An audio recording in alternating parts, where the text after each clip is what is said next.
Mr. Moore. Thank you, Mr. Chairman.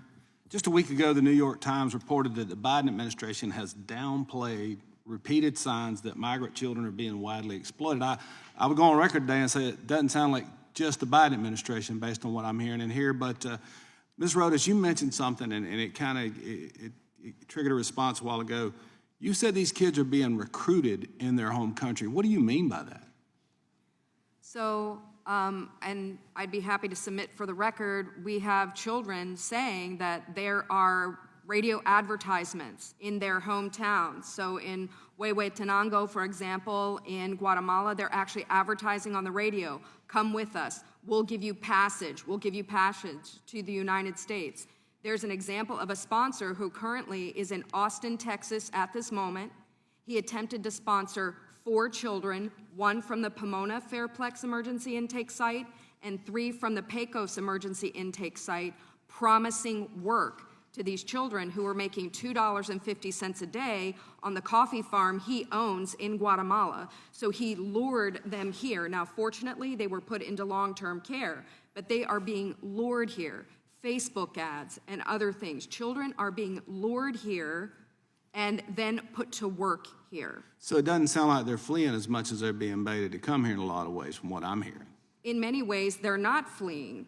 In many ways, I mean, let's take El Salvador, for example. No one is fleeing from Nayib Bukele. He has a very safe society right now. Yes, maybe in times past, people were fleeing El Salvador from the gangs, but sadly, the gangs have now set up operation here, and we have evidence that there are many of them who are running the networks here who have the children. It's indisputable evidence that Department of Homeland Security has transnational criminal organizations on the TOC watch list, some of who got their fingerprints here in Washington, D.C. and neighboring areas are sponsoring the children. It's indisputable.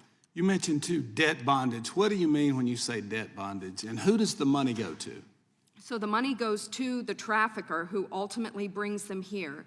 The New York Times actually showed, I think, Hannah Dreyer did an amazing expose where she actually showed the debt page of the child, how much the child had to pay for food, how much the child had to pay for rent, all of those things. So the administration is really, we're engaged in creating slavery.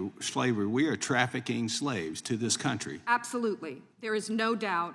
We have created a pull, and because this criminal element tragically views children as a commodity, they see us as the middleman because we're paying the flight directly to the end user, the trafficker. So I remember, I was at Fort Bliss Emergency Intake Center. I mentioned this last week in a hearing, and I was there as they were shipping kids on buses all over the country. And I actually asked the admiral running the place, I said, are we doing background checks? We're sending these kids to Google addresses. And he's like, no, we're just building the bus as we drive it. And so they were just shipping children, American taxpayers, basically. We're trafficking children. Yes. And making the cartel wealthy in the process and creating a bunch of minors in bad situations. Yes, yes, going back to 2014, which was astounding to me because I did not know when I deployed for this mission that one child had ever been trafficked through the program.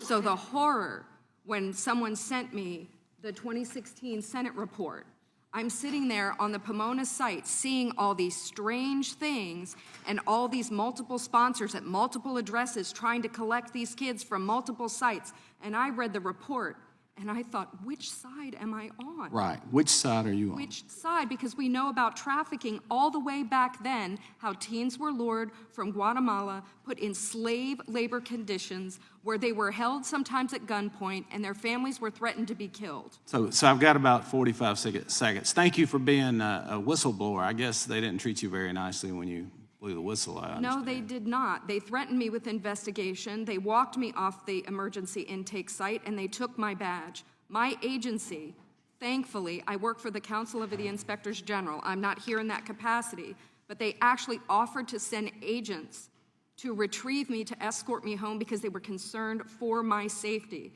It's a terrible thing when you blow the whistle and to try to save children, and then you are retaliated against for trying to help. HHS did everything they could to keep all of this silent. Let me ask one more question. You said these kids, that they talk about always sending them to their moms and their dads. You're saying they hand them a piece of paper and tell them this is your mom and this is your dad. Is that what I gathered from the testimony? Well, as they're making their journey, that happens, but then also the case managers who are not law enforcement, right? They're not investigative. They are receiving documents, photographs of documents on their WhatsApp phone. And there's a perfect example.